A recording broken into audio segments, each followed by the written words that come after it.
Hey, if you're struggling to brainstorm your next round of ad creatives, here are 6 creative frameworks that you can use to help you generate dozens of ad concepts in minutes.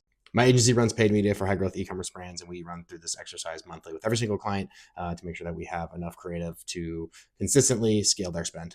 First one is problem agitation or like problem call out, and you're basically just describing the buyer's problem better than they can. And if you can name it and diagnose it and have them shaking their heads, yes, they're probably going to believe that you've got the answer to their problems and your product can solve it. Second one is social proof or borrowed belief. This is pretty simple. I mean, obviously, you know that your buyers or your prospects getting hit with hundreds of marketing claims every day. Do they believe them? Maybe not if they're coming from you, but if they're coming from someone else, that's going to help give you leverage.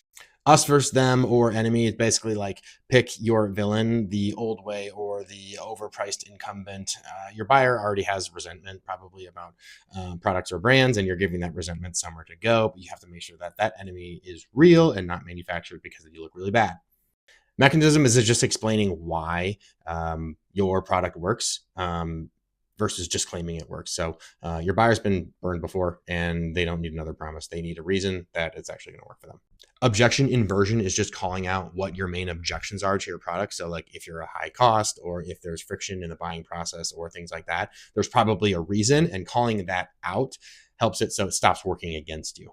Last one is cost of inaction, is basically like the cost of doing nothing. And you have to call that out because that's going to be your biggest competitor. It's typically not between you and another brand. It's between you and the buyer just doing nothing.